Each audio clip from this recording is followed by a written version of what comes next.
Russia has pulled out of a deal guaranteeing safe passage for exports across the Black Sea.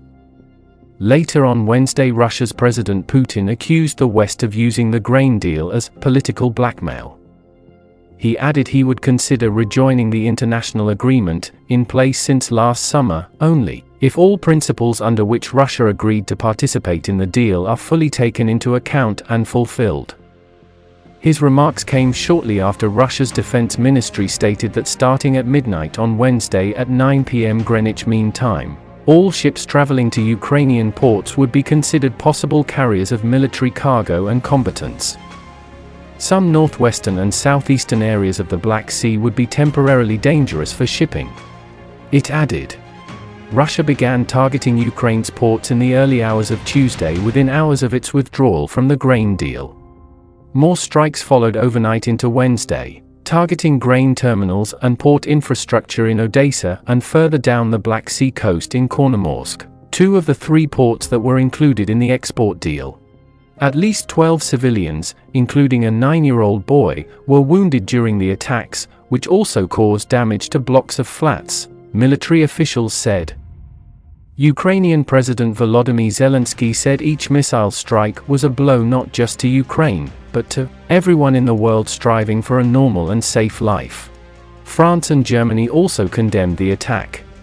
Germany Foreign Minister Annalena Baerbock said that by covering Odessa with a hail of bombs, Russian President Vladimir Putin was robbing the world of any hope of Ukrainian grain and hitting the world's poorest.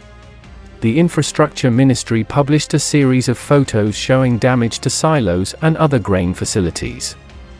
Officials said there had been damage to wharves and reservoirs, but it was international and Ukrainian traders that had suffered the most. Russian war commentators said the damage proved that Kiev was unable to shoot down the majority of Russian missiles and drones. The coordinated onslaught, according to officials, included Kalibr cruise missiles, Onyx supersonic and Kh-22 anti-ship missiles, as well as kamikaze drones launched from the Black Sea, Crimea, and southern Russia. Despite the fact that 37 Russian missiles and drones were shot down, a few of them managed to enter Ukrainian defenses. Russia had called its initial attack on Odessa a mass revenge strike for an attack on the Russian-built bridge over the Kerch Strait linking occupied Crimea to Russia. Seaborne drones were blamed for Monday's bridge strike that knocked out a section of the bridge and killed a Russian couple. Crimea saw further disruption on Wednesday. Some 2,200 residents were evacuated from 4 villages near a military training range, after a fire triggered hours of explosions at a nearby ammunition depot. Russian-installed officials also shut a 12 kilometers (7.5-mile) section of the Tavrida motorway that links the cities of Simferopol and Sevastopol in southern Crimea to the bridge over the Kerch Strait. Construction of the road by Russia's occupation authorities began in 2017. A series of explosions were heard in the area from about 1:30 Greenwich Mean Time on Wednesday. Officials did not explain the cause of the fire near the city of Stary Krim. But unconfirmed reports on social media spoke of 3 Ukrainian strikes. Russia's appointee administrator of Crimea, Sergei Aksyonov, said the cause of the fire at the military range was being investigated, but that no one was hurt. Ukraine is also gathering its arms from around the world, but there is a specific country that is providing arms against Russia named Pakistan. Pakistan has also decided to dispatch a fresh arms consignment to Kiev coinciding with Ukrainian Foreign Minister Dmytro Kuleba's emergency visit to Islamabad this week amid depleting stockpiles slowing down the counteroffensive against Russia.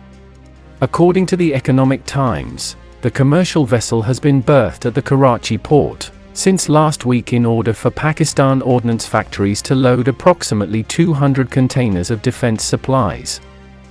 The shipment is scheduled to arrive in Poland's Gdansk port for delivery to the Ukrainian Ministry of Defense. As Kiev runs short of ammunition amid its counteroffensive, Kuleba's trip will be the first big visit from Ukraine to Pakistan since the war, and the issue of defense procurement is expected to figure high on the agenda. Kuleba will meet his Pakistani counterpart Bilawal Bhutto Zardari and is likely to call on Prime Minister Shehbaz Sharif and the most important institution of Pakistan, military authorities. Ukraine's arms and ammunition stockpiles are depleting fast despite supplies from the West. This has slowed down the counter-offensive. Since last August, Pakistan has been at the forefront of supplying guns, ammunition, and artillery to Ukraine at the request of the West and through third nations like as Poland and Germany. The UK Ministry of Defence has agreed to supply armaments to Ukraine through the Pakistan Ordnance Board. Ukraine-Pakistan defence partnership has been a phenomenon for the past 3 decades, with Islamabad procuring key defence equipment from Kiev.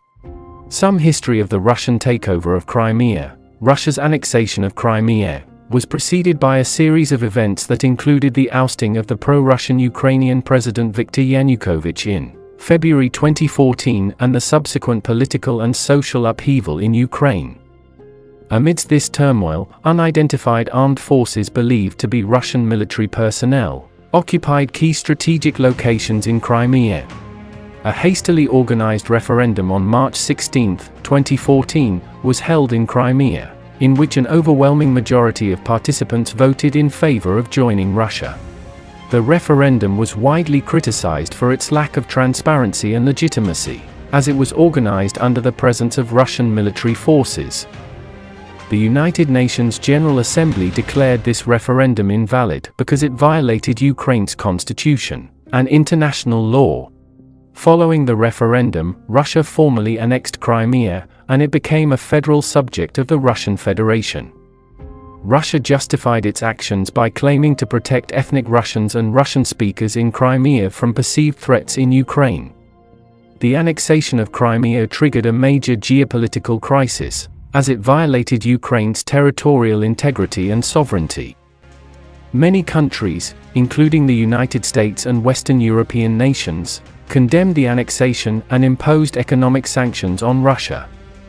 The international community largely refused to recognize Russia's claims over Crimea and considers it an illegally annexed territory. The annexation of Crimea heightened tensions between Russia and Ukraine, resulting in the current conflict in eastern Ukraine, where pro-Russian separatist groups supported by Russia have been battling Ukrainian government forces since 2014. Thank you for tuning in. And make sure to hit that subscribe button and ring the notification bell so you don't miss any of our upcoming episodes. Until next time, stay informed and stay tuned.